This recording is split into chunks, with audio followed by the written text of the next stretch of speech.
Good evening, dear friends, and welcome to Watson's Margins.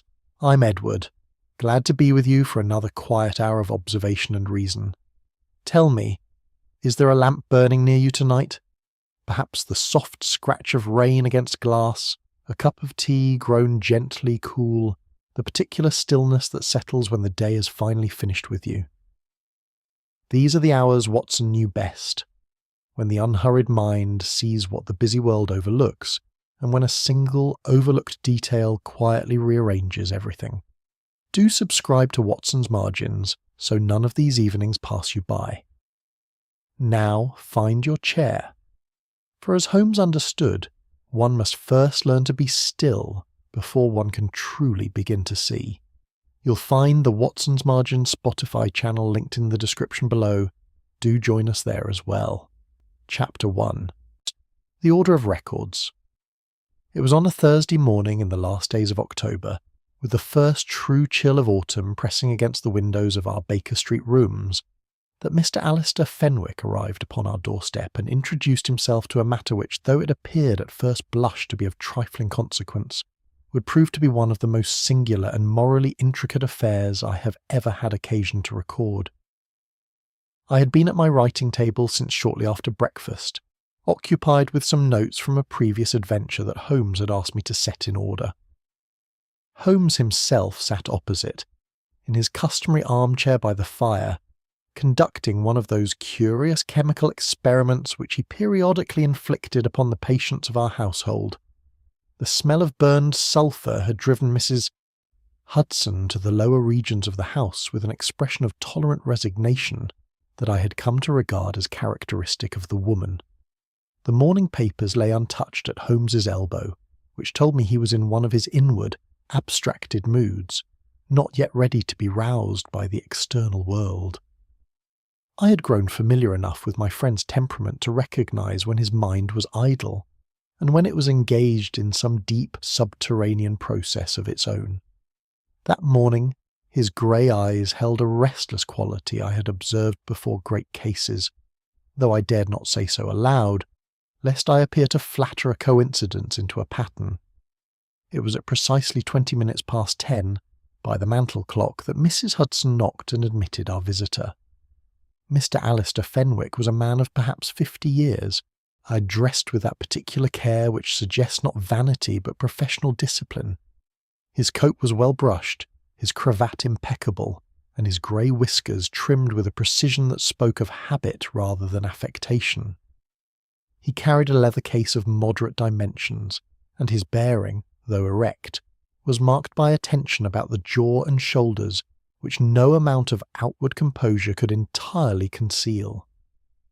He was a man accustomed to authority and order, now confronted with something that threatened both. "Mr. Holmes," said he, accepting the chair which I offered, and directing his gaze at my companion with the earnest directness of a man who has rehearsed his opening remarks, "I am the superintendent of the Fenwick Private Registry, situated in Bloomsbury, and I find myself in a most awkward position. I come to you not as a result of any legal obligation, but out of a private concern for the institution I have served these 23 years. Holmes set down his pipette and turned to give Fenwick his full attention. He said nothing, but that silence was itself a form of invitation, and our visitor understood it as such. The Fenwick Private Registry, as Mr. Fenwick explained it, was an institution of considerable standing in certain legal and financial circles, though it was not, by design, widely known to the general public. Its purpose was the safeguarding of sensitive private documents, wills awaiting probate, birth and marriage records entrusted by families of standing, contracts of a confidential nature deposited by solicitors and men of business who required a secure and discreet custodian. The registry operated under a charter of strict confidence. Its reputation, built over more than 4 decades, rested entirely upon the assurance that no document entrusted to its keeping would be tampered with, removed, or compromised. "We have never," said Fenwick with a quiet emphasis that bespoke genuine pride, "had cause for scandal of any description, not once in 41 years. "Until now," said Holmes. Fenwick blinked. "Until now, I fear." 3 mornings ago, my senior clerk, Miss Bryce, discovered upon opening the main repository that the central lock had been broken. Not forced in the manner of a common burglar, mind you. It was rather that it no longer functioned correctly. The bolt would not engage. Upon closer inspection, the mechanism appeared damaged. And was anything removed? I asked. That is the most peculiar aspect of the entire business, Dr. Watson. Nothing appears to be missing. Every document is in its designated position. Every seal is intact. Nothing has been disturbed, so far as we are able to determine. Holmes had risen and begun to pace, which I recognised as a symptom of interest. So far as you're able to determine, he repeated. The qualification is an interesting one, Mr. Fenwick. It implies a limitation on your certainty. Fenwick shifted slightly in his chair. A private registry of our kind necessarily contains documents whose contents are known only to those who deposited them. We are custodians, not readers. It is conceivable that an alteration might be made to the interior of a sealed document without our being aware of it. What I can say with confidence is that no document is absent and no seal has been visibly disturbed. I see, said Holmes, and his tone conveyed that he saw a great deal more than Fenwick had perhaps intended to reveal. Tell me about yourself, Mr. Fenwick. You have managed this institution for 23 years, you say. Were you there at its founding? No, I joined as deputy superintendent 18 years after its establishment, and assumed the senior role when my predecessor retired. And in your tenure, have there been any irregularities, any matters of a quiet nature, resolved without recourse to formal proceedings? There was a pause, brief but unmistakable. All institutions have their difficulties, said Fenwick carefully. I have always sought to manage them in the manner most consistent with the interests of our depositors. It was a politician's answer, and Holmes received it as such, with a slight inclination of the head that acknowledged both the evasion and its limits. I noted it too, though I said nothing at the time. There was something in Fenwick's careful phrasing that suggested a man with a practised relationship to the boundaries of full disclosure. What is it you wish me to do? Holmes asked at last. I wish you to discover who broke that lock and why, said Fenwick.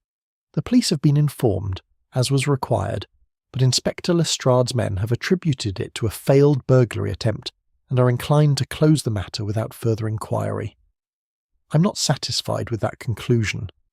The lock was the finest available. Installed by the foremost firm in London, it would not have yielded to a common housebreaker. No, said Holmes quietly. I should think not. He stood for a moment at the window, looking down at the grey street below where a thin rain had begun to fall, and I could see, in the set of his angular features, the particular quality of alertness that I had come to associate with the commencement of a genuine investigation. Whatever the world might suppose about the broken lock of a Bloomsbury registry, Sherlock Holmes had already perceived in it the shadow of something considerably more interesting. We shall visit you tomorrow morning, Mr. Fenwick, said he, turning from the window. At 9 o'clock, if you please. Say nothing to your staff of my coming. I prefer to form my own impressions before they have had opportunity to rehearse their accounts. Fenwick departed some minutes later, and as I listened to his footsteps descend the stair, I became aware that Holmes had fixed me with an expression of keen, amused attention. Well, Watson, said he, dropping back into his chair and reaching for his pipe, what did you make of our methodical friend? A precise man, I ventured, controlled, genuinely anxious about his institution's reputation. Quite so, and something else perhaps, I considered. A man who has on occasion bent the rules he professes to uphold. Holmes smiled, not unkindly. A man who has made himself the quiet arbiter of what the rules ought to mean, which is a different and more dangerous thing. He corrects, Watson. That is his instinct. And institutions run by men who quietly correct things are particularly fertile ground for the kind of mischief that requires no intruder from without. He lit his pipe, and the blue smoke curled upward towards the ceiling, and I knew by the quality of his stillness that his mind was already at work upon a problem which, on its surface, concerned nothing more dramatic than a broken lock in a respectable Bloomsbury building. I returned to my notes, but I found for the rest of that morning that I could not write a single coherent sentence. Chapter 2. The Blameless Circle. The Fenwick Private Registry occupied the ground floor and basement of a narrow Georgian building in Montague Street, Bloomsbury, set between a solicitor's chambers and a printer of legal stationery. It was, I thought, as we approached it the following morning beneath a sky the colour of pewter, precisely the sort of building one might pass 100 times without remark. That quality of unremarkability was no doubt intentional. Institutions entrusted with other men's secrets do well to avoid the attention of the curious. Holmes walked beside me at his characteristic pace, neither hurried nor leisurely, but with that contained forward energy that told me his mind was already moving several steps ahead of his feet. He had said very little over breakfast, and nothing at all since we had hailed our cab in Baker Street. I had learned not to press him at such moments. The observations he was making, I knew, were of the interior kind. Fenwick met us at the door himself, which I took as a measure of his anxiety. He was dressed as impeccably as on the previous day, but there were shadows beneath his eyes that had not been there before, and his handshake when he greeted Holmes was fractionally too firm, as men's handshakes are when they are working to appear composed. He led us through a short entrance hall, past a heavy mahogany counter behind which a young woman sat at a ledger, and into the main room of the registry. It was a long, quietly lit space, lined on 3 sides with shelving of dark wood behind locked glass, and smelling of beeswax, old paper, and the particular still quality that gathers in rooms where documents are kept, and voices are habitually lowered. At the far end, a second door, presently standing open, gave onto a staircase leading downward. "The vault is below," said Fenwick, noting the direction of Holmes's gaze. "The central lock is on the vault door at the foot of those stairs, but before we descend you expressed a wish to meet the staff." "I did," said Holmes pleasantly. "Pray introduce us." The 4 individuals who comprised the working staff of the registry had been assembled in the main room with a naturalness that was, I suspected, rather carefully contrived. They stood or sat at their various stations with the ease of people going about their ordinary business, yet each of them, I noticed, glanced toward the door at our entrance, with an attentiveness that betrayed forewarning. Miss Eleanor Bryce was the first to whom Fenwick drew our attention. She was a woman of perhaps 35, slight and dark-haired, with a composed and clear-featured face and steady grey eyes that met Holmes's with neither particular anxiety nor particular welcome, but with a quality of watchful self-possession that struck me at once. She was the senior clerk, Fenwick explained, and had served the registry for 11 years. It was she who had discovered the damaged lock. She confirmed this without elaboration, in a voice that was quiet and well modulated, and then returned her attention to the document open before her, with the manner of someone who has said precisely what is required, and intends to say nothing further.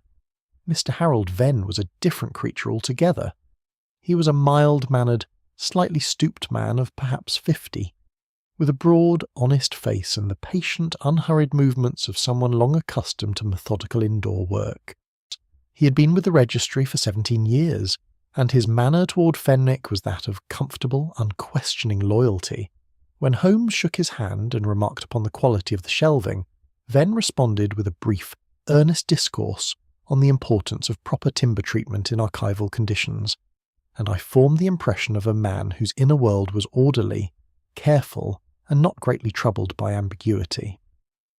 Mr. Julius Carraway was not, strictly speaking, a member of the staff, but he was, as Fenwick explained, a frequent depositor whose visits to the registry were regular enough to constitute a kind of unofficial presence. He was a solicitor of the prosperous, self-assured variety, well dressed to the point of ostentation, with a broad face, quick dark eyes, and the polished conversational fluency of a man who has spent his professional life managing the impressions of others. He greeted Holmes with an enthusiasm that seemed to me just slightly in excess of the occasion, and volunteered, before he was asked, a precise account of his whereabouts on the evening before the lock was discovered damaged. Holmes received this information with a pleasant nod and an expression of complete indifference. The fourth member of the assembly was Mrs. Dalrymple, the archivist, a small white-haired woman of 70 or thereabouts, who sat beside the farthest shelf with a catalogue open in her lap and regarded the entire proceedings with the serene detachment of someone who has outlasted several generations of institutional drama and expects to outlast several more. When Holmes approached her and asked, with genuine courtesy, how long the Registry had maintained its present system of classification, she answered him at length and with evident pleasure, and I noticed that she alone of the four showed no sign whatever of concealed unease. Her tranquillity appeared entirely authentic. Holmes spoke to each of them in turn, and his manner throughout was that of a man making agreeable conversation rather than conducting an examination. He asked Miss Bryce about the morning routines of the Registry. He asked Venn about the history of the building's fittings. He asked Carraway about the general process by which a document was deposited and retrieved. He asked Mrs. Dalrymple about the oldest records in her care. None of the questions was directly connected to the broken lock. None of them, to an inattentive ear, would have seemed to be anything other than polite curiosity. I watched him as he moved about the room, and I watched the others as they responded to him. Miss Bryce, I noticed, was precise in her answers to the point of scrupulousness, choosing her words with a care that seemed less conversational than legal. When Holmes asked her in passing whether she had ever found it necessary to update or amend any of the records in her charge, she paused for the duration of a single breath before answering that such matters were entirely at the discretion of the superintendent. It was not an evasion precisely, but it was a redirection. Holmes gave no sign of having noticed. Venn, by contrast, was entirely at his ease until Holmes asked him, almost as an afterthought, whether the staff ever had occasion to work in the Registry after the regular closing hour. Venn's response was immediate and slightly too cheerful. He said that he himself occasionally stayed late to complete filing that had accumulated during busy periods, and that he found the building very peaceful at such times. He then appeared to become aware that he had offered rather more than the question required, and returned his attention to his work with an air of someone who has inadvertently said something and is hoping it has passed unnoticed. It had not. Carraway, for his part, was smoothly consistent throughout. His account of his own activities was delivered with the fluency of a prepared statement, and he met Holmes's gaze with a steadiness that was perhaps a shade too deliberate to be entirely unconsidered. When Holmes had completed his circuit of the room, he turned to Fenwick with an expression of amiable satisfaction. "You have a most admirable establishment, Mr. Fenwick. I should very much like to examine the vault now, if you please." Fenwick nodded and led us toward the staircase. As we descended, Holmes fell into step beside me and spoke in a tone too low for those above to hear. "Too much composure, Watson," said he. "Remarkably perfectly distributed. When a group of people agree too thoroughly about what has occurred, it generally means they have agreed in advance." I glanced back up the staircase at the four figures returned to their various occupations, each so entirely absorbed in their work. "You suspect collusion," I murmured. "I suspect something more interesting than collusion," said Holmes. "I suspect that at least one of them is frightened, and that at least one other knows precisely why." He said nothing further. At the foot of the stairs, the vault door stood before us, its lock dark and silent, waiting. Chapter 3. The Incident Reframed. The vault of the Fenwick Private Registry was a low-ceilinged room of perhaps 20 feet by 12, lined with iron shelving and lit by 2 gas lamps whose light, reflected off the white-painted walls, produced an effect of cool, shadowless clarity that seemed designed less for human comfort than for the elimination of ambiguity. Everything in it was visible, categorized, and still. It was, I thought, the physical expression of the institutional mind that governed it, a place in which disorder was not merely discouraged but architecturally prevented.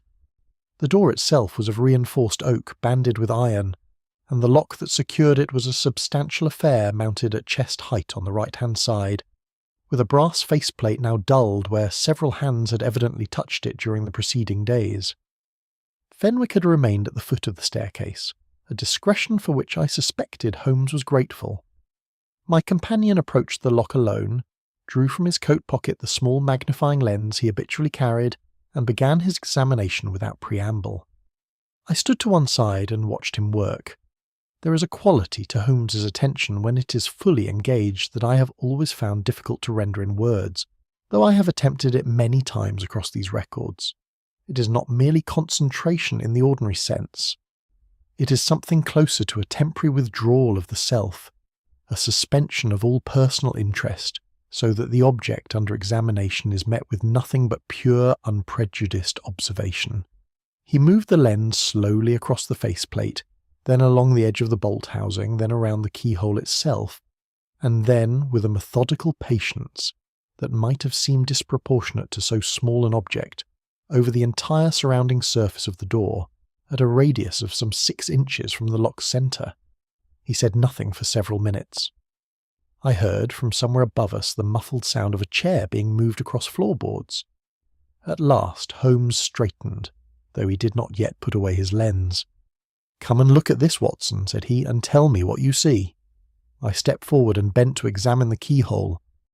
To my eye it appeared damaged in the way one might expect of a lock that had been attacked. The inner lip of the brass was scratched and slightly deformed, and there was a hairline fracture running from the lower edge of the faceplate to the nearest screw housing. "Forced entry," I said. "Someone attempted to pick it or applied leverage of some kind."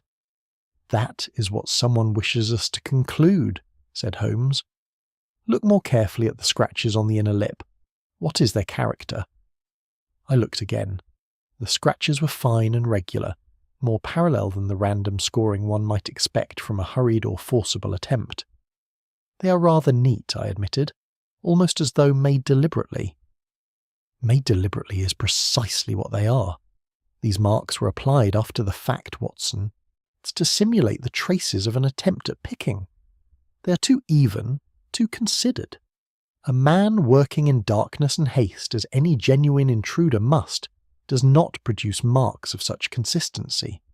These were made in adequate light, at leisure, by someone who knew what such marks ought to look like, but had not occasion to make them under actual conditions of urgency." He moved the lens to the bolt mechanism itself. "And here." I leaned in. The bolt, which no longer engaged correctly, appeared to have been damaged by some internal stress, as though the metal had been fatigued rather than struck. "The bolt was not broken," said Holmes. "It was weakened. There is a distinction which is not immediately apparent to the eye, but which becomes clear when one considers the physics of the thing. A blow sufficient to break a bolt of this quality would leave compression marks on the surrounding iron banding. There are none. The damage is internal and progressive. Someone who understood the mechanism manipulated it from within, applying a precise and repeated stress to the bolt housing until the metal yielded." "That would require time," I said. "It would require an evening," Holmes replied. "Uninterrupted access, a working knowledge of the lock's construction, and a steady hand." He put away his lens and stood for a moment regarding the door with an expression that was not quite satisfaction, and not quite dissatisfaction, but something between the two. The expression of a man who has confirmed a suspicion without yet understanding its full significance. "This was not entry," said he. "It was theatre." He turned then and moved slowly along the walls of the vault, examining the shelving with the same unhurried attention he had given the lock. The documents were stored in labelled folders and sealed cases arranged with the regularity of a library, each item occupying its designated position. Holmes did not touch any of them, but he read the labels as he passed, pausing here and there, and I saw his eyes moving with that particular quality of reading which is less about the taking in of individual words than the construction of an overall map. "Nothing appears disturbed," I offered. "Nothing appears disturbed," Holmes agreed, with a gentle emphasis on the verb that reminded me of the qualification Fenwick himself had used. He stopped before a section of shelving about 2/3 of the way along the left-hand wall. The folders here were labelled with dates spanning the previous 18 months, and among them I noticed several bearing the name Carraway, alongside a notation I could not read from my position. Holmes looked at these for a long moment without touching them. Then he turned and looked at a separate shelf to his right, where a small group of folders was stored slightly apart from the main body of the collection, and marked in a different hand with red ink. He did not examine them, but I observed that he noted their position with the particular quality of attention one gives to things one intends to return to. We ascended the staircase in silence. Fenwick was waiting in the main room, his hands clasped before him, his expression that of a man exercising considerable restraint over the question he most wished to ask. The staff continued at their work with the application of people who are listening very carefully. "Well, Mr. Holmes," said Fenwick, when the silence had stretched to its limit. "The lock was not broken by an intruder," said Holmes, in a tone of perfect conversational ease. "The damage was produced internally, by someone with access to the vault, a familiarity with the mechanism, and sufficient time to work without interruption. There was no forced entry. There was no burglar. Whatever occurred in that vault, it was conducted by someone who belongs, in one capacity or another, to this establishment." The effect of this statement upon the room was instructive. Fenwick's expression contracted by the smallest possible degree, as though a muscle behind his face had tightened involuntarily. Miss Bryce continued writing without looking up, and which told me she had heard every word. Venn set down the folder he was carrying with a care that was fractionally too deliberate. Carraway, standing near the counter, produced a faint sound that he converted at once into a cough. Only Mrs. Dalrymple, at her station by the far shelf, gave no visible response whatsoever. "I must ask," said Fenwick carefully, "whether you're in a position to say more than that." "Not at present," said Holmes pleasantly. "But I shall be. There are one or two matters I wish to consider further before I venture any conclusions. I wonder, Mr. Fenwick, whether you might furnish me with a list of all persons who have had access to the vault over the past 6 weeks, together with the dates and purposes of their visits." Fenwick said that he could, and that he would have it sent to Baker Street by the afternoon post.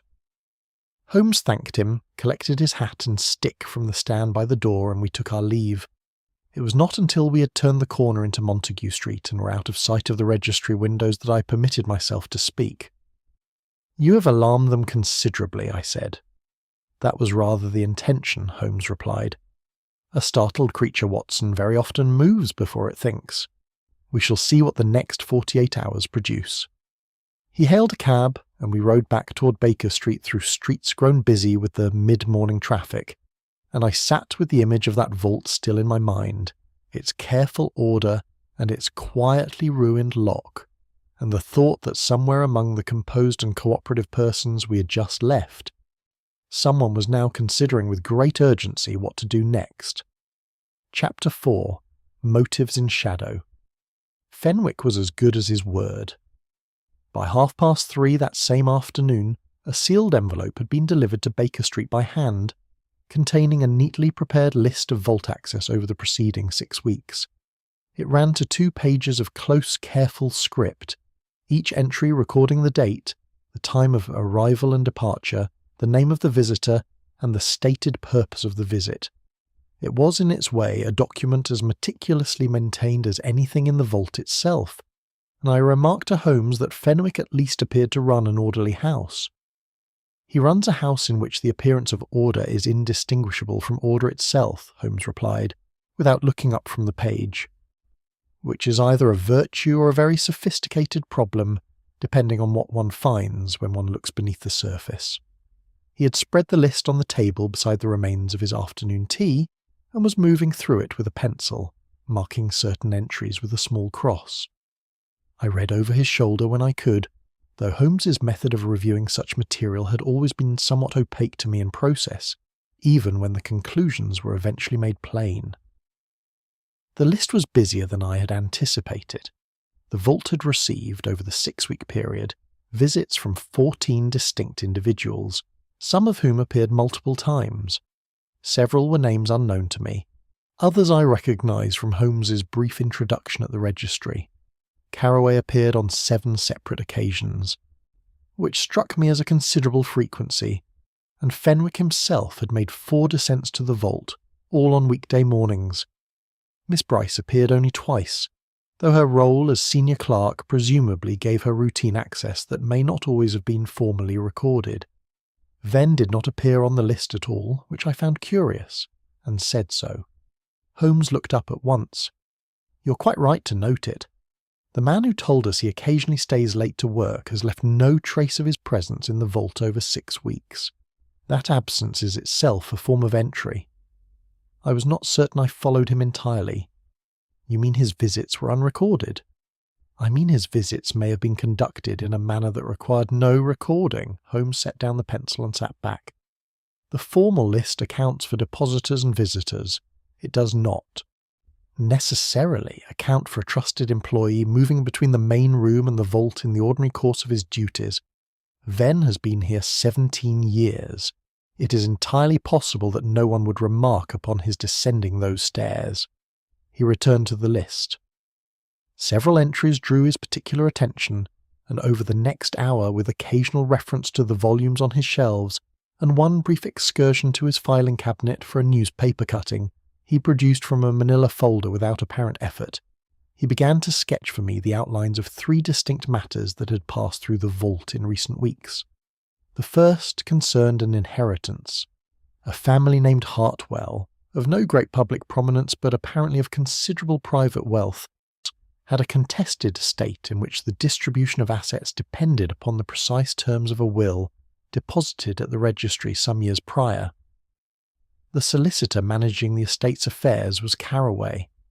He had visited the vault 7 times in 6 weeks, which Holmes noted was consistent with active litigation, or, alternatively, with active anxiety.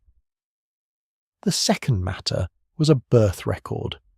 This had been corrected according to Fenwick's list, approximately 3 weeks before the lock was discovered damaged.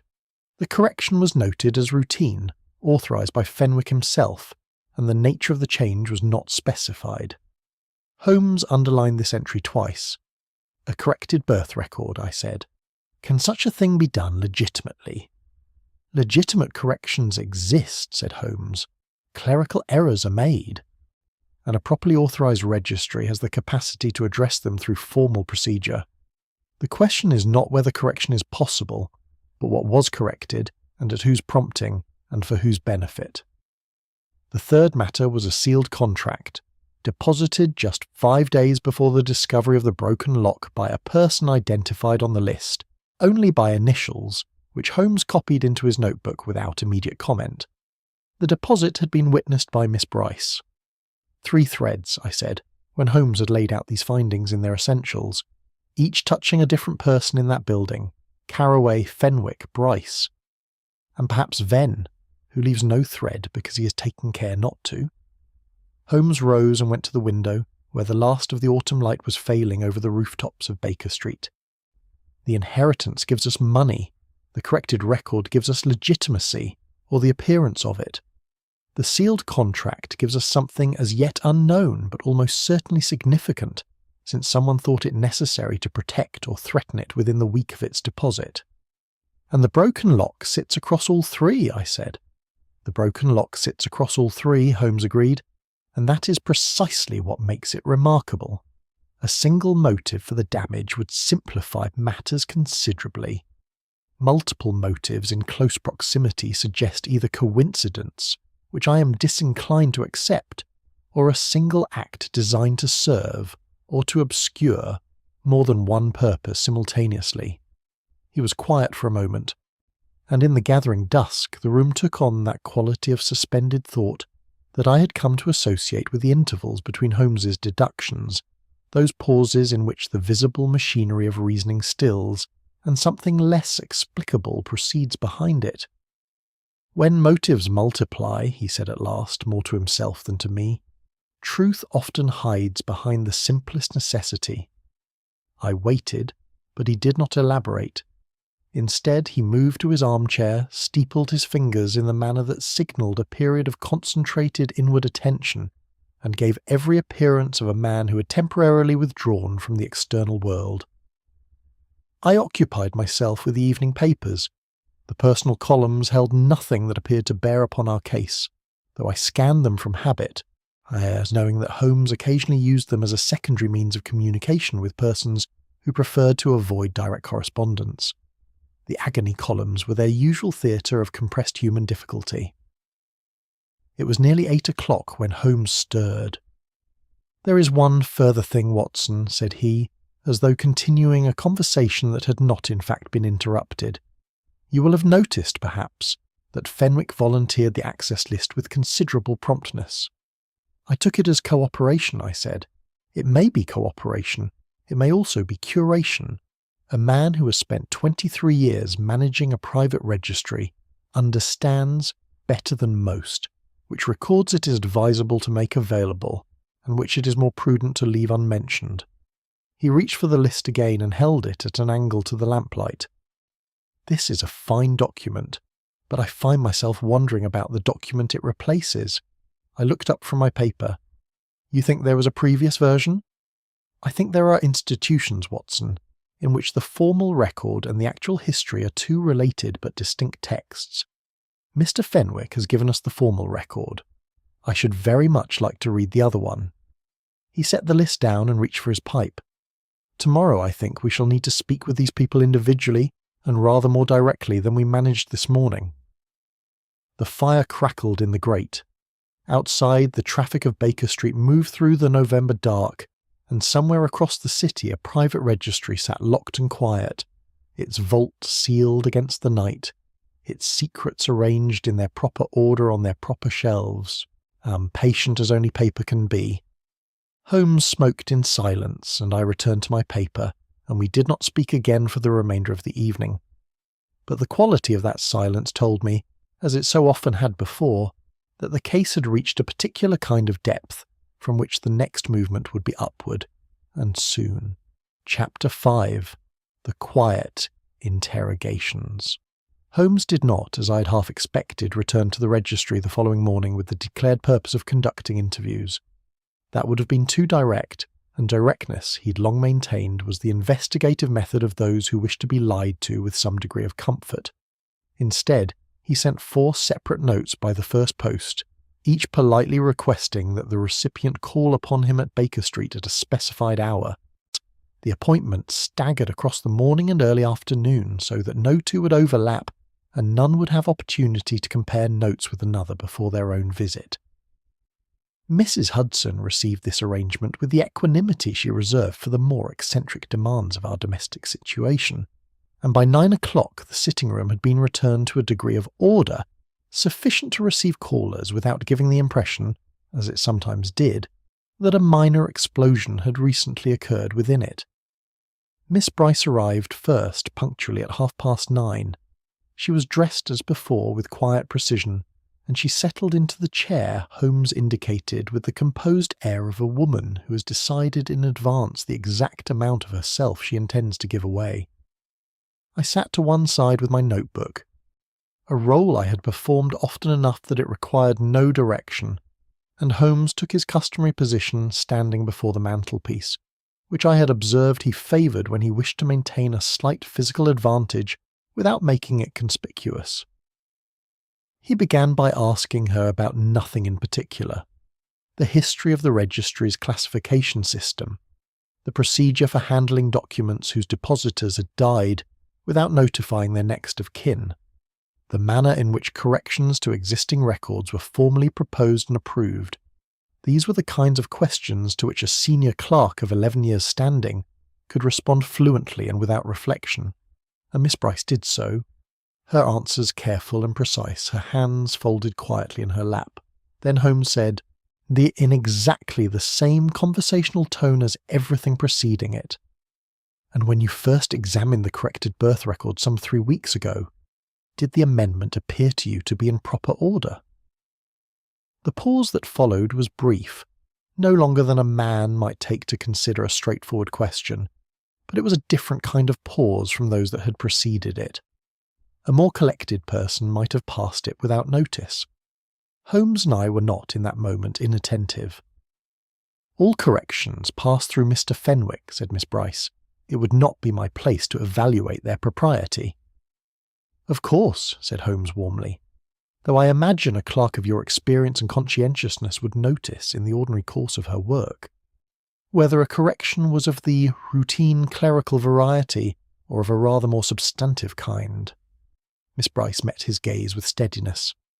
I notice a great many things in the ordinary course of my work, Mr. Holmes. Not all of them are mine to discuss. It was said without hostility, but with a firmness that was itself informative. She was not frightened, she was guarded. There is a distinction, and it matters. A frightened person conceals because they fear consequences to themselves. Miss Bryce, I thought, was concealing something she considered was not hers to reveal, which implied a loyalty or a principle rather than a personal interest. Holmes, I could see by the faint adjustment of his expression, had reached the same conclusion. He thanked her graciously and she departed. And Holmes stood for a moment after her footsteps had faded down the stair with his head slightly inclined, as a man might stand after hearing a piece of music that has confirmed something he had begun to suspect. Harold Venn arrived at 11, slightly early, and sat in the chair with the broad, settled patience of a man accustomed to waiting.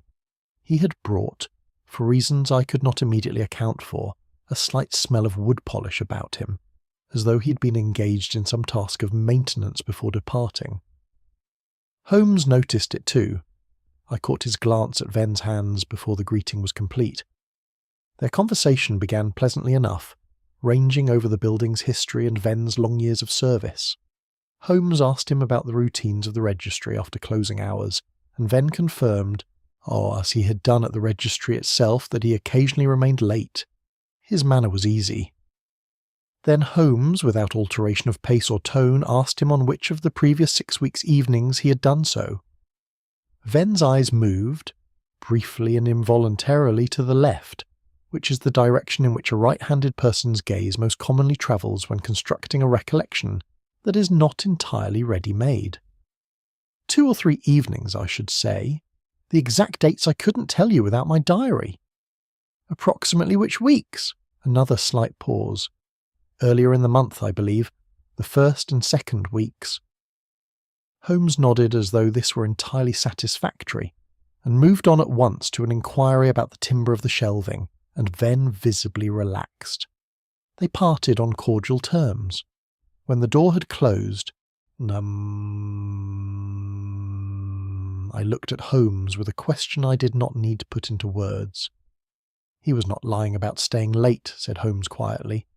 He was uncertain, however, about the dates, in the manner of a man who knows the truth but is not sure which version of it is safest to offer. Fear, Watson, not guilt. The distinction narrows the field considerably. Carraway arrived at noon with the punctuality of a man who considers time a professional instrument.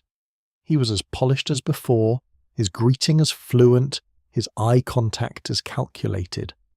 Holmes offered him sherry, which Carraway accepted, and the first several minutes passed in the kind of easy professional small talk at which the solicitor clearly excelled.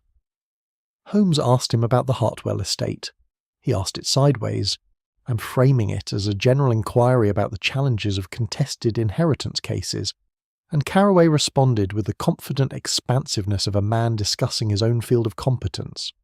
He was precise, as Holmes had noted at our first meeting, extremely precise about dates.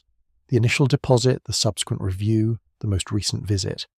Each figure offered with the smoothness of something often rehearsed. Holmes let him finish, then said, and the sealed contract deposited 5 days before the lock was found damaged. Were you aware of it? Carraway set down his sherry glass with a controlled deliberateness. I am not in a position to know every document that passes through the registry, Mr. Holmes. No, Holmes agreed. But you're in a position, as a solicitor of a long acquaintance with the institution, to be aware of deposits that touch upon matters in which you have a professional interest. The silence that followed was not the silence of a man searching for an answer. It was the silence of a man selecting one. I was not involved in that deposit, said Carraway. Holmes thanked him, and the visit concluded shortly after, and when Carraway's cab had pulled away from the curb below, Holmes remained at the window watching it go with an expression I'd seen before and found difficult to characterize, something between patience and its opposite. Mrs. Dalrymple arrived last at 2 o'clock, and she alone required no management whatsoever. Holmes spoke with her for 20 minutes about the history of private registries in London, the deterioration of certain paper stocks in damp storage conditions, and the particular challenges of maintaining legibility in documents composed in the copperplate hand of 50 years prior. She answered everything with evident pleasure and left in excellent spirits, having contributed, apparently, nothing of investigative significance. When she'd gone, I said as much to Holmes. He shook his head. On the contrary, Mrs. Dalrymple told me a great deal. She told me she has no idea that anything is wrong. And a woman who has worked in that building for 30 years and perceives nothing amiss is the most reliable confirmation available to us that whatever has occurred was conducted with exceptional care and in her complete absence. He moved to his desk and sat drawing his notebook toward him. Miss Bryce guards a principle. Venn guards a fact he is not sure is dangerous. Carraway guards an interest. And Mrs. Dalrymple guards nothing at all because no one thought it necessary to involve her. He looked up. That tells us something very precise about the person at the centre of this, Watson. They are careful, they are selective, and they understand exactly who in that building needs to be kept in the dark. He wrote for some time without speaking, and I did not interrupt him. Outside, the afternoon had turned grey and still, the kind of stillness that precedes a change in weather, and I sat with my own thoughts, which were moving slowly but with increasing certainty, toward a shape I could not yet quite see. Chapter 6. Loyalty and Silence. There are cases in which the solution, once the right question has been asked, presents itself with a kind of retrospective inevitability, as though it had been visible all along and required only a shift of angle to bring into focus. And there are cases in which the solution resists this clarity, not because the evidence is insufficient, but because the human element at its centre is of a kind that simple categories of motive do not adequately contain. The affair of the Fenwick Registry was, I was beginning to understand by the third day of our involvement, emphatically of the second variety. Holmes had spent the evening following the interviews in a state of concentrated inactivity that I had learned to read as a sign not of stagnation, but of consolidation. He sat with his violin, not playing it in any conventional sense, but drawing the bow across the strings in slow exploratory sequences that bore no resemblance to any composition I had ever heard, and which served, as I understood it, the same function for his mind that pacing serves for other men. I read, and occasionally watched him, and said nothing until he set the instrument aside near 11 o'clock and reached for his cold pipe.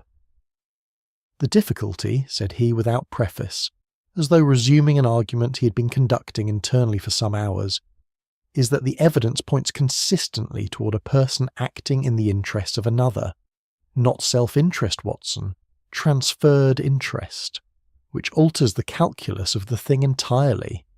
I set down my book. You have eliminated Carraway and Fenwick. As the principal actor, yes. Carraway has a professional interest in the Hartwell matter, and I do not doubt that he is a man capable of sharp practice when the occasion presents itself. But sharp practice, in a solicitor of his type, i.e. takes the form of legal manoeuvre rather than physical intervention in a registry vault.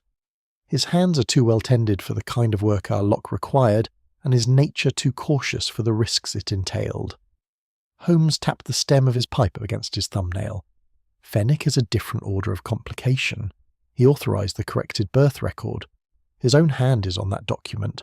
He would not draw attention to the registry by inviting my investigation if the broken lock were his own work. He came to me because something happened which he did not authorise and cannot account for. His anxiety, I am now reasonably satisfied, is genuine. Which returns us to Miss Bryce and Venn, I said. Primarily to one of them, Holmes replied, and the distinction between them, which has been present in every exchange we have had, is this. Venn is afraid of being associated with something. Bryce is resolved about something. Fear looks backward. Resolution looks forward. A person resolved has already made their decision and is living in its aftermath. A person afraid is still calculating. He rose and went to the table where Fenwick's access list remained spread beside his notebook, and stood over it for a moment. Venn was in that vault on an evening that does not appear on this list. I am confident of that. But I am equally confident that he was not there of his own initiative. He was there because he was asked to be by someone he trusts and would not willingly expose. His hesitation in answering me about the dates was not the hesitation of a man protecting himself. It was the hesitation of a man protecting someone else. Miss Bryce asked him to assist her, I said slowly. I believe so. And he did, because 17 years of institutional loyalty can extend itself, under the right conditions, from the institution to the individuals within it. Holmes closed the notebook.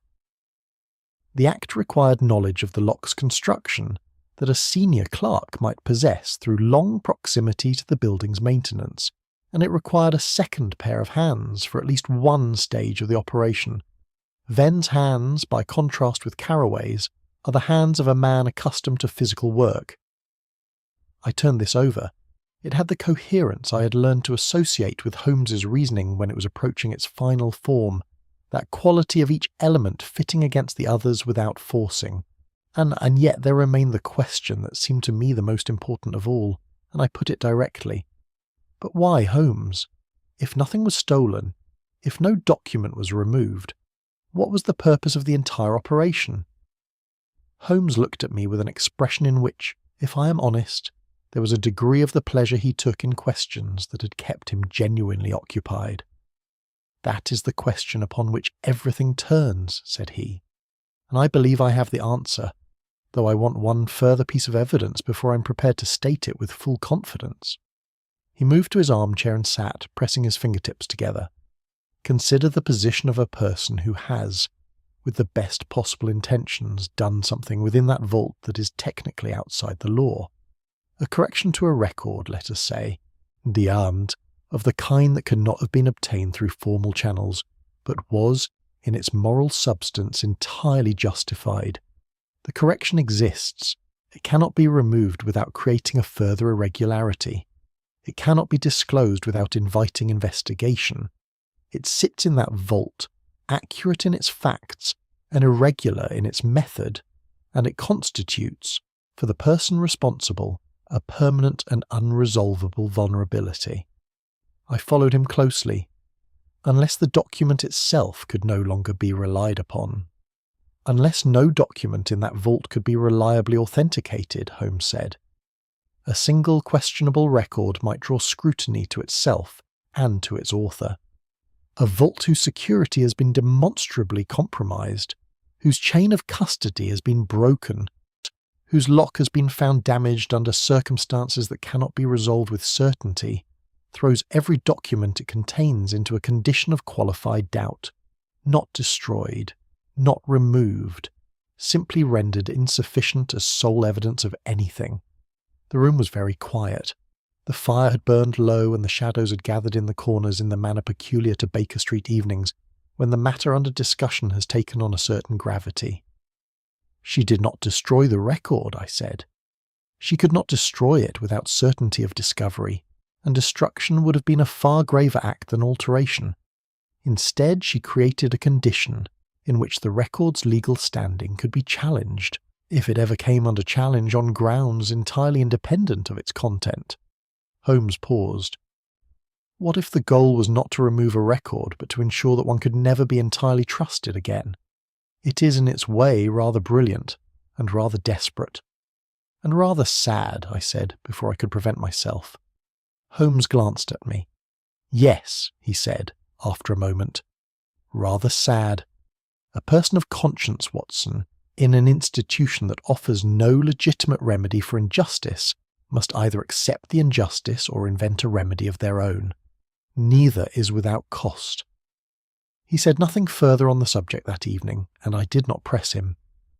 But I lay awake for some time after I had retired, thinking about Miss Eleanor Bryce with her steady grey eyes, and her composed, watchful face, and the 11 years of meticulous service she had given to an institution whose record she had finally, and at considerable personal risk, decided she could not leave entirely alone. Holmes wanted one further piece of evidence. The following morning, before I had finished my breakfast, he was already in his coat and hat. "I'm going back to the registry," said he, "alone and informally. There is a document on a particular shelf in that vault which I was not in a position to examine on our first visit, and which I believe will complete the picture." He was gone before I could offer to accompany him, and I sat with my cooling tea and the morning papers and the particular quality of anticipation that attends the final stage of a case when the machinery has been set in motion and one is waiting with imperfect patience for it to arrive at its conclusion. He returned 2 hours later. He said nothing immediately, but hung up his coat and hat with the unhurried movements of a man whose remaining questions have been answered, and then he turned to me with an expression that was neither triumphant nor sorrowful, but something that partook of both. "I have what I need," said he. "Tomorrow we shall bring this to an end." Chapter 7. The Convenient Explanation. There are moments in an investigation, and I have witnessed enough of them in Holmes's company to recognise their character, when the human desire for a tidy resolution becomes almost palpable in a room. It is not dishonesty precisely that produces such moments. It is something more forgivable, and in some respects more dangerous. The collective relief of persons under strain who have been offered a plausible account of events and find, in accepting it, that the strain is lifted. The instinct is entirely natural. Holmes, so far as I have been able to determine across many years of acquaintance, does not possess it. We arrived at the Fenwick Registry on the 4th morning of our involvement to find the atmosphere of the place altered in a manner I registered before I could have articulated its cause.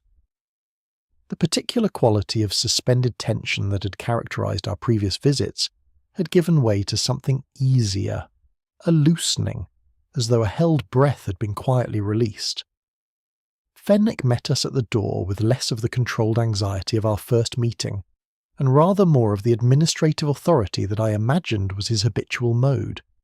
He had, I noticed, arranged chairs in the main room in a configuration that suggested a meeting of some formality.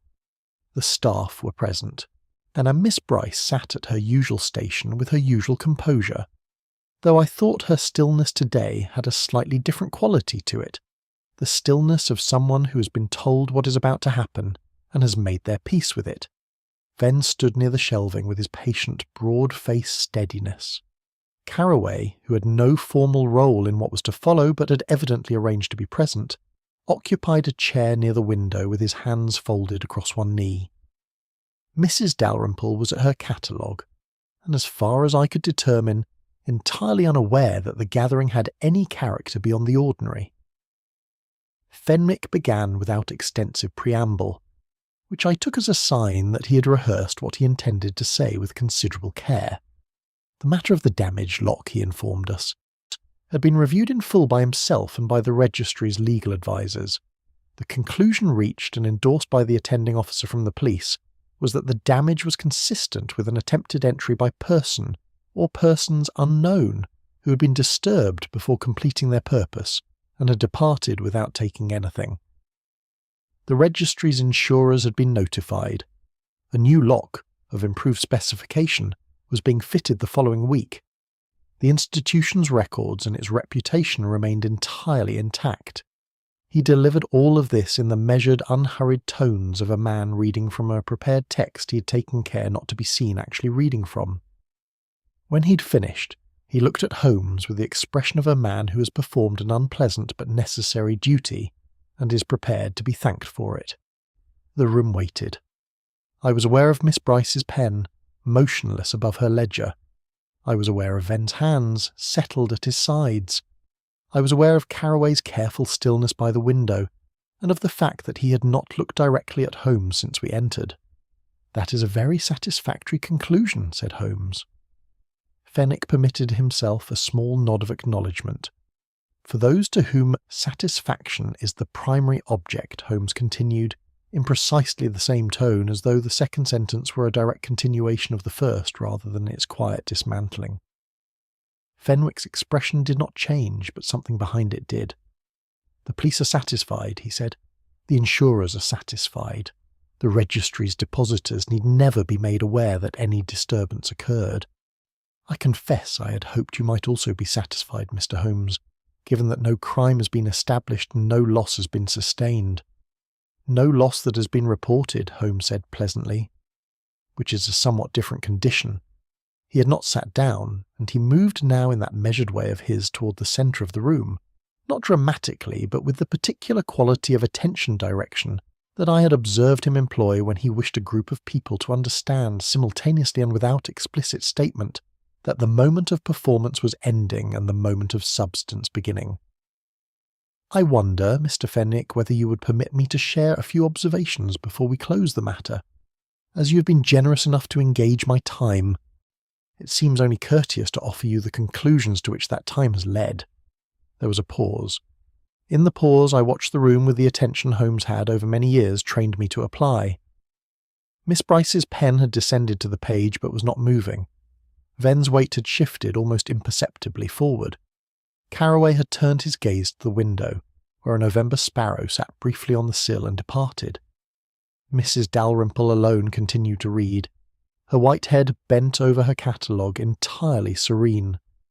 "By all means," said Fenwick. Holmes clasped his hands behind his back and looked about the room with an unhurried ease that contrasted, I thought, very deliberately with the tension his request had produced. "A failed burglary is a simple thing," said he conversationally, "and simplicity is always to be preferred when it is available. The difficulty in this particular case is that the physical evidence does not support it. The damage to the lock was not inflicted from without. It was produced from within, by a person who understood the mechanism, who worked without haste, and who took care to apply certain cosmetic details afterward, which were intended to simulate the kind of damage that a forced entry actually produces. An outside burglar, working in darkness, and under the pressure of potential discovery, produces irregular results. What we have in that vault is something almost opposite to irregular." No one spoke. The room had the quality of a place in which everyone present has drawn a breath and is choosing not to release it yet. "Furthermore," Holmes continued, "the goal of the operation was not removal. Nothing was taken because taking was never the intent. The goal was alteration of a different kind, not of any document's content, but of the conditions under which all documents in that vault might, at some future point, be considered reliable. A compromised vault is a vault whose holdings carry a permanent qualification. Any document within it, if ever subjected to legal scrutiny, must contend with the established fact that the institution's security was breached and the chain of custody interrupted." He paused for the precise duration required to allow this to be fully understood.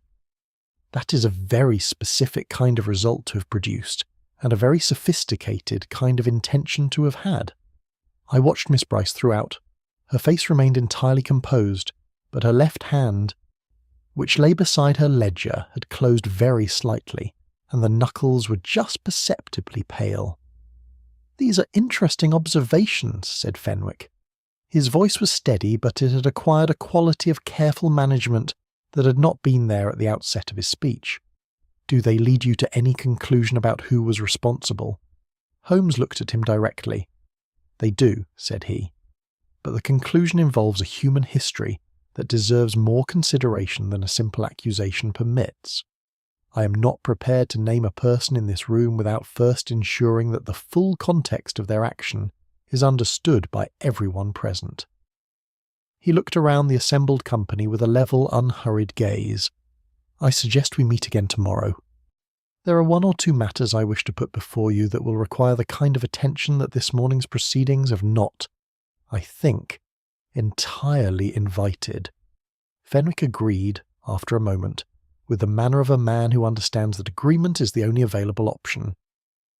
The meeting concluded with a civility that struck me as remarkable, given the number of things that had been left unsaid within it. We walked back to Baker Street through cold, bright morning air, and I fell into step beside Holmes without speaking until we had turned from Montague Street, and the Registry was behind us. "They believed the explanation," I said. "Most of them, at any rate." "They wished to believe it," Holmes replied. "Fenwick constructed it for that purpose. He's not a foolish man. He knew it would not withstand close examination. But he also understood that most examinations are not close. He glanced sideways at me with something that was nearly amusement. "Did you observe Miss Bryce?" "I did." "She knows it will not hold, and she has been waiting, I think, for some time for the moment when it does not." He walked on in silence for a few paces. "There is courage in that, Watson, of a particular and uncommon kind. Not the courage of action, which is relatively straightforward, but the courage of a person who has acted and has then had to sit quietly with the consequences in a room full of people, day after day, without knowing how it will end." I thought about this for the remainder of our walk, and I found I could not disagree with him. Chapter 8. The Overlooked Detail. Holmes was gone when I came down to breakfast the following morning. This was not, in itself, unusual. There were periods in the course of an investigation when he required the freedom of movement that my companionship, however willing, necessarily complicated, and I had long since ceased to take such absences as a slight. Mrs. Hudson had left a covered plate and a note in his hand that said only, "Back by noon. Do not engage anyone who calls." I breakfasted alone, read the morning papers with the portion of my attention not occupied by the case, and occupied the rest of the morning with the medical correspondence I had been neglecting for the better part of a week. Holmes returned at 20 minutes past 11, which was close enough to noon that I did not remark upon it. He was carrying his coat over one arm rather than wearing it, which told me he had been somewhere warm and enclosed for a sustained period, and there was about him the particular quality of concentrated satisfaction that I associated with the successful conclusion of a physical examination. He said nothing immediately, but hung up his coat, accepted the cup of tea Mrs. Hudson brought without having been asked, and sat down at the table with the manner of a man assembling the last piece of a construction he had been working on for some time. "The registry?" I asked. "The vault," he said. I persuaded Fenwick to allow me one further examination on the grounds that I wished to satisfy myself on a point of detail before this afternoon's meeting. He agreed rather more readily than I had expected, which suggests he believed the detail in question would not alter matters to his disadvantage. He was mistaken. He set his teacup down and drew from his waistcoat pocket a small envelope of the kind he used to preserve trace evidence, holding it to the window light before placing it on the table between us. Inside, just visible through the paper, was a faint dark smear. "Graphite," said Holmes, "taken from the interior surface of the lock's bolt housing, where it had been applied in a thin, even film, not deposited there by accident, and not present as a result of any ordinary use of the mechanism. It was placed there deliberately with care and for a specific purpose." I looked at the envelope and then at him. "A lubricant." "Precisely so. A locksmith's method, or the method of someone who has learned from a locksmith. Graphite in powder or pencil form is used to reduce friction in a lock mechanism, gun to allow operation without the slight sound that an unlubricated bolt will produce when drawn. Whoever worked on that lock did not merely wish to damage it. They wished first to operate it silently, and to continue operating it silently over the course of what must have been an extended period of work." He folded his hands on the table.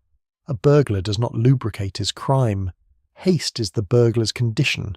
Silence is the condition of someone who intends to be present in a building while others are also present, or who expects that others may arrive, and requires that their work produce no sound that might draw attention." I considered this. The registry does not close until 6 in the evening. If someone were working on that lock before closing time, with staff still in the building above, the graphite becomes not merely a tool but a necessity, Holmes said. Without it, the manipulation of the bolt housing would have produced noise sufficient to be remarked upon even through the floor. With it, the work could proceed in the lower vault while the ordinary business of the upper floor continued undisturbed. He picked up the envelope and turned it between his fingers. "It is a small thing. One might examine that lock a dozen times without attending to it. But it destroys the entire structure of the convenient explanation, entirely and without remainder.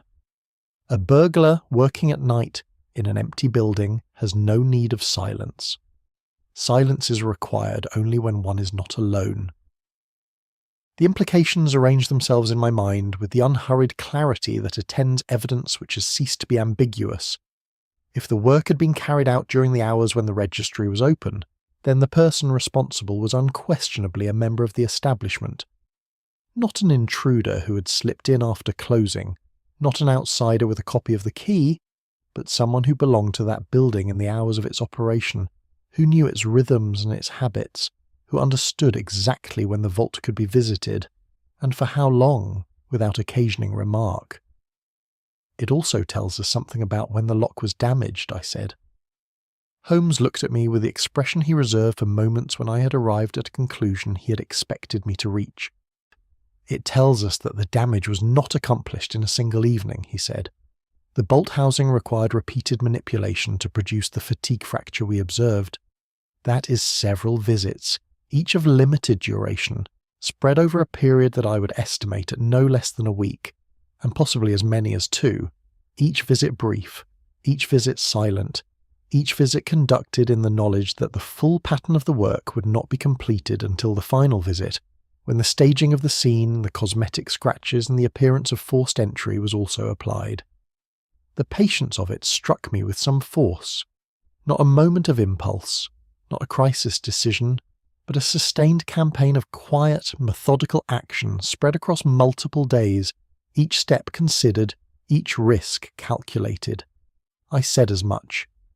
It is the patience of a person who has thought about their situation for a long time before acting upon it, Holmes said, which is consistent with everything else we know. The corrected birth record was not a hasty act either. It preceded the lock damage by several weeks, which means the decision to protect it by this method came after the correction was made, and after, I suspect, something occurred which made the possibility of discovery feel less theoretical than it had before. What might have prompted that, I asked. Holmes was quiet for a moment. I believe Carraway prompted it, though not intentionally. His repeated visits to the vault in connection with the Hartwell estate would have required him to spend time in the vault in proximity to the records in question. A solicitor of his acuity, alert to anything that might affect an inheritance matter in which he has a professional stake, is precisely the kind of person whose presence near a sensitive document would cause its author to reassess the security of the arrangement. He paused. Whether Carraway ever actually examined the corrected record or drew any conclusions from it, I am not yet certain. But I am satisfied that his proximity was observed and understood, and that it accelerated a course of action already contemplated. He rose then, and moved to the window in the way he sometimes did when his thinking had reached a stage that required a different posture, looking down at Baker Street with his hands in his pockets and his profile sharp against the light. The graphite is the last piece, said he, not because it identifies the person. We had sufficient for that already, but because it establishes the character of the act beyond any remaining doubt. This was careful, it was considered, and it was conducted by someone who is not in the habit of doing things carelessly or without forethought.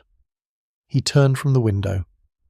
One cannot simultaneously condemn and admire a thing, Watson, without a degree of moral discomfort. I have been in that condition since approximately the second day of this case. He said it lightly, but I had known him long enough to hear what lay beneath the lightness, and I did not treat it as a passing remark. We lunched quietly. At 2:30, Holmes sent a note to Fenwick confirming our attendance at the registry at 4 o'clock. Then he returned to his armchair and sat with his eyes half closed and his fingertips together. And I knew he was not resting but preparing, ordering the elements of what he intended to say with the same methodical precision that had been applied, in that vault, to the silent, patient destruction of a lock. At 3:15 he rose, put on his coat and hat, and looked at me with an expression that was, I thought, rather more serious than the occasion, as officially described would have warranted. "Come, Watson," said he, "let us go and do what the truth requires of us." It was not a sentence he used often, and I found, as I reached for my own coat, that I was less certain than I might have wished about what the truth was going to require. Chapter 9. The Truth Unveiled. The afternoon had turned cold and overcast by the time we reached Montague Street, and the gas lamps were already lit along the pavement, their light diffused by a thin river mist that had crept up from the Thames and settled over Bloomsbury, with the quiet persistence of something that intends to remain. The Registry, as we approached it, looked precisely as it always had, unremarkable, orderly, closed to casual scrutiny. I thought, not for the first time in the course of this investigation, that there was something almost philosophical about the contrast between its outward composure and the human complexity it contained. Fenwick received us in the main room, where the staff had again been assembled. The configuration was identical to that of the previous morning. The same chairs, the same positions, the same quality of prepared naturalness that I had ceased to find convincing after the first 10 minutes of our initial visit. The afternoon light through the windows was grey and flat, and in it the faces of the assembled company had a unanimity of expression that told me, with some precision, that they had been in communication since our departure the day before. Miss Bryce alone appeared to have made no adjustment to her manner. She sat at her station as always, her hands folded on the closed ledger before her, her grey eyes clear and her posture composed in the manner that I had come to understand was not the composure of a person at ease, but of a person who has decided in advance exactly how they intend to conduct themselves regardless of what they are about to face. Holmes stood in the centre of the room. He didn't pace, and he did not employ any of the theatrical arrangements that a lesser man might have brought to such a moment. He simply stood, and the room arranged itself round his attention as rooms tended to do when he was fully present in them. "I am grateful to you all for returning this afternoon," he said, in the conversational tone that I knew and that they had not yet learned to be wary of. "What I have to say will be direct, and I hope it will be understood in the spirit in which it is intended, which is not accusation for its own sake, but an account of events as they actually occurred, offered to the people most concerned in them." He began with the lock. He described the graphite, its location, its purpose, and its implications with the same clear economy he had used with me that morning, and I watched the room as he did so. Then, I noticed, had gone very still.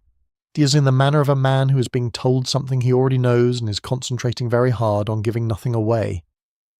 Carraway's expression had acquired the alert, assessing quality of a professional calculating risk. Fenwick listened with a controlled steadiness that I suspected cost him something to maintain. Mrs. Dalrymple, incredibly, appeared to be composing a mental note about a catalogue entry. Then Holmes turned to the corrected birth record.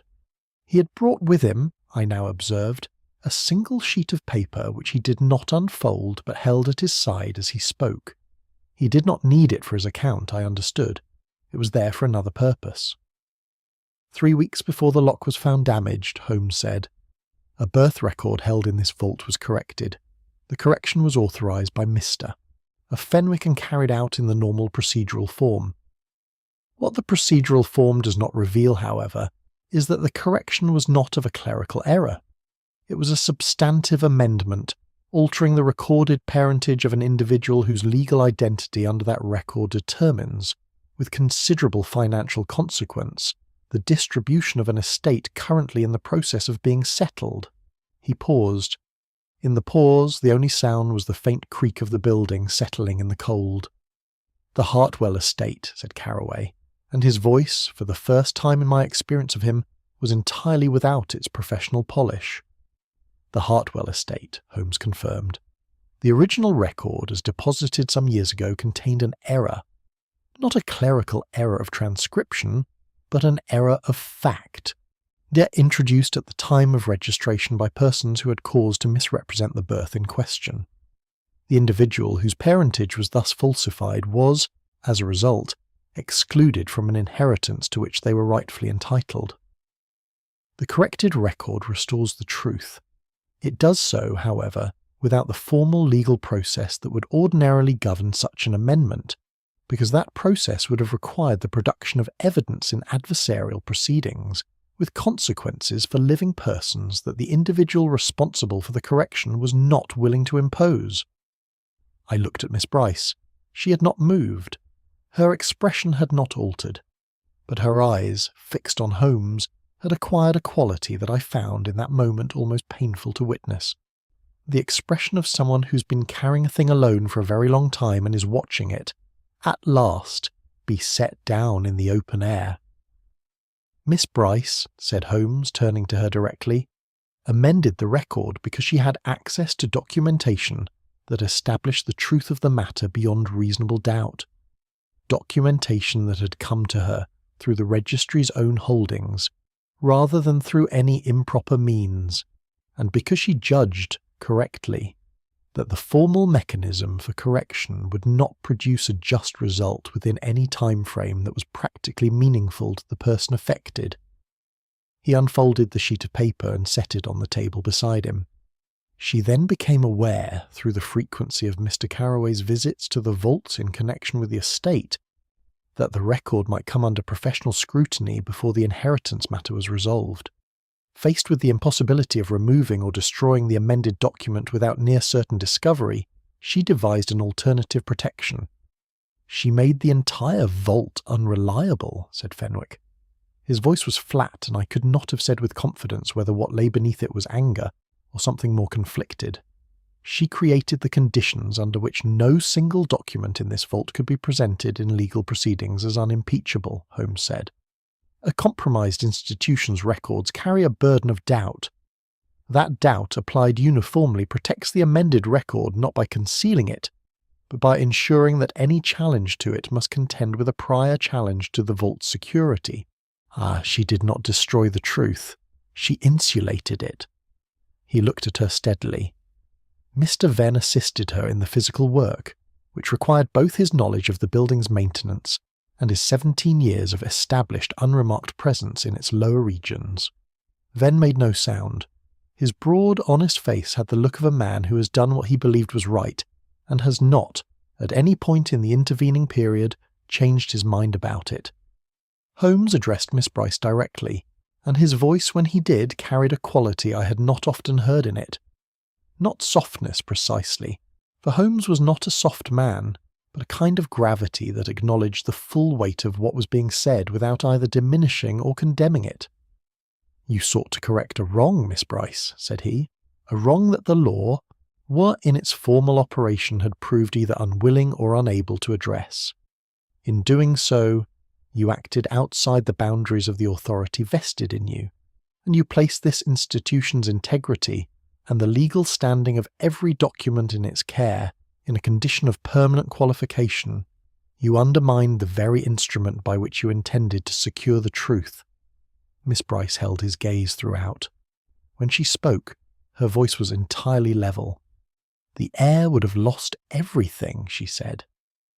"The documentation was conclusive. The process would have taken years, and the estate would have been distributed before any appeal could be heard. I knew what I was doing, Mr. Holmes. I knew the cost of it, and I considered it the lesser wrong." The room received this in silence. Holmes looked at her for a moment longer, and then he looked at the paper on the table and then at Fenwick. "The matter," said he quietly, "is now before the appropriate parties. Chapter 10, Law, Mercy and Reason." The silence that followed Holmes's final words was not the silence of a room emptied of feeling, but of one in which too much feeling had gathered to permit easy expression. I have sat in courtrooms during the delivery of verdicts, and in field hospitals during the moments between injury and its understanding, and I have learned to recognize the particular quality of stillness that overtakes a group of people when something irrevocable has just occurred. The registry had that quality now, though nothing had yet been decided, and the irrevocable thing was simply the truth, which had been present all along and required only Holmes's patient, implacable attention to be made undeniable. Fenwick was the first to speak. He stood with his hands clasped behind him and looked at Miss Bryce with an expression that I found, and find still, very difficult to characterize with any single word. There was in it a measure of the controlled displeasure of a man whose institutional authority has been circumvented. There was something that might have been, in other circumstances, the beginning of professional admiration, and there was something else, something that shifted his features very slightly from the configuration of a superintendent preparing a formal response toward that of a man engaged in a private reckoning of his own. "You used my authorization," he said at last. The accusation was measured, stripped of heat. "You authorized a correction," Miss Bryce replied, with equal composure. "You did not know its full significance at the time, and I did not enlighten you. That responsibility is entirely mine. You place my name on a document whose implications I had not evaluated. I did. I would do so again, given the same circumstances and the same alternatives." There was a pause in which Fenwick appeared to be engaged in some internal deliberation that his face, carefully managed as it was, could not entirely conceal. I found myself thinking of what Holmes had said on the first morning of the case, that Fenwick was a man who had made himself the quiet arbiter of what the rules ought to mean. It seemed to me, watching him in that moment, that he was being confronted with a version of his own instinct, carried further and with greater courage than he had himself ever ventured, and that this recognition was not altogether comfortable for him. Carroway had not spoken. He sat near the window with his hands now unfolded in his lap, and his quick dark eyes moving between the other figures in the room with the alert, calculating quality of a man revising his professional position in light of new information. He was not, I thought, a dishonest man in the coarser sense of the word. He was a man whose honesty operated within the boundaries of his interests, and those boundaries were presently under rapid renegotiation. It was Holmes who broke the gathering stillness. He had moved to the window during the exchange between Fenwick and Miss Bryce, and he stood now with his back partly to the room, looking out at the Bloomsbury street where the last of the afternoon's light was failing behind the mist. "There is a practical matter," said he, without turning, "which requires attention before any other consideration, the Hartwell estate. Mr. Carroway, you are the solicitor of record in that matter." Carroway straightened. "I am. The amended record now exists. Its legal standing is, as we have established, subject to the institutional doubt that Miss Bryce's actions have created. That doubt could be resolved in either direction by the decision taken in this room today." Holmes turned from the window. "If the matter proceeds to formal investigation, the amendment will be examined, the means by which it was produced will be scrutinized, and the result will be lengthy proceedings whose outcome is uncertain and whose costs in every sense of the word will be considerable. If, on the other hand, the amendment is accepted as a correction of documented fact, and the estate is settled accordingly, the alternative outcome is straightforward. I need not draw the arithmetic." Carroway was quiet for a moment. "The documentation Miss Bryce acted upon," he said carefully. "You have examined it." "I have." "And your assessment of its conclusiveness?" Holmes's reply was without hesitation. "It is conclusive." Another silence, of a different character. Carroway looked at the folded paper Holmes had set upon the table and had not subsequently retrieved. He looked at it with the expression of a professional man confronting an inconvenient fact that has been rendered, by the weight of events, into something approaching an obligation. "I should require sight of the original documentation," Carroway said at last. "Naturally," said Holmes. "I expect it can be arranged." Venn, who had maintained throughout the latter portion of the proceedings the dignified, composed silence of a man who has said what he needs to say by his actions and sees no necessity to supplement it with words, looked across the room at Miss Bryce with an expression of such uncomplicated solidarity that I felt something shift quietly in my chest. Fenwick had reached his decision. I could see it in the set of his shoulders before he spoke, a slight but unmistakable release of the particular tension that had characterized him since our first meeting, 5 days prior, in the Baker Street sitting-room. "I shall not press charges," he said. He did not look at Holmes as he said it, but at Miss Bryce. The institution has sustained no financial loss. No depositor has been materially harmed. The amendment to the record is, as Mr. Holmes attests, supported by documentary evidence. I am not prepared to bring this matter before the police on the basis of what amounts, in its essential character, to an act of conscience conducted with rather more ingenuity than judgment. He paused. You will, however, understand that your position here cannot be maintained. Miss Bryce inclined her head. I had not expected otherwise. And Venn looked at him steadily. As you see fit, Mr. Fenwick. Fenwick looked at him for a long moment, and something passed across his features that resembled, very briefly, the expression of a man who's about to say one thing and has decided at the last moment to say another. Venn, he said, has been here 17 years and has never in that time given me cause for anything but confidence. I shall take the matter under further consideration. It was said in the tone of a man who has already taken it under consideration and reached his conclusion, but who understands that the formal retention of flexibility is itself a form of mercy. We took our leave shortly afterward. Holmes collected the sheet of paper from the table, exchanged a brief word with Fenwick in the hallway that I did not overhear, and we stepped out into the November evening, which had grown properly dark while we'd been inside. The mist thickened and the lamps of Montague Street reduced to pale, diffused halos. We walked for some time without speaking. The city moved around us in its ordinary evening way, cabs and foot traffic and the distant sound of a church clock, and I felt, as I sometimes did at the conclusion of a case, that particular quality of return that comes when the sustained attention of an investigation releases and the ordinary texture of the world reasserts itself. Well, I said at last, for the silence had become reflective rather than communicative, and I knew Holmes well enough to understand that he would say what he wished to say in his own time, but that the occasion merited something. Justice of a kind. Justice of a kind, Holmes agreed, which is, I suspect, the only variety reliably available to those who cannot wait for the formal sort. He walked on a few paces. The law demands consistency, Watson.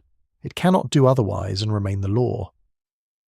But consistency applied without remainder to human affairs produces at intervals results that no reasonable person would recognise as just. Miss Bryce understood this. Her error, if error is the right word, was in believing that she could correct an injustice by methods that undermined the very framework within which justice must ultimately operate. And yet the heir will inherit, I said. The heir will inherit. Carraway, who's a pragmatist of the better variety, will satisfy himself that the documentation supports the amendment and will ensure the estate is settled accordingly. He has no interest in a prolonged contest against conclusive evidence, and rather more interest in being known as the solicitor who resolved a complicated matter with efficiency and integrity. A slight pause. His own position in the affair is not without its advantages, as he will have calculated. I thought about Miss Bryce, who would leave the registry, and about Venn, who would perhaps stay, and about Fenwick, who would repair the lock and restore the appearance of order, and about Mrs. Dalrymple, who would never know that any of it had happened, and who would continue to tend her catalogue of the oldest records with the serenity of a woman whose relationship with the past is uncomplicated by its recent events. Holmes had stopped at a corner and was signalling for a cab. She was not wrong, I said. It was not quite a question. Holmes looked at me. She was not wrong about the injustice. She was not wrong about the evidence. She was not wrong about the outcome she sought. He handed me into the cab as it drew alongside the curb and settled into the seat, opposite with his coat turned up against the cold. But truth, Watson, is rarely broken. It is merely obscured by those who fear its consequences. She feared not the truth but the machinery through which truth must travel, and so she tried to build a shorter road. One cannot entirely blame her for it. He looked out of the window at the passing city. One cannot entirely commend her for it either. The cab moved out into the traffic of the evening, and Baker Street received us, as it always did, without ceremony or comment, and Mrs. Hudson had lit the lamps and set the fire, and the rooms smelled of coal smoke and cold air, and the general accumulated familiarity of a life built over many years around the peculiar and inexhaustible complexity of other people's affairs. I sat down and took up my pen, and I began, as I have so often begun, with the words that seem most accurate for the cases that settle, not with triumph, but with understanding. It was on a Thursday morning in the last days of October,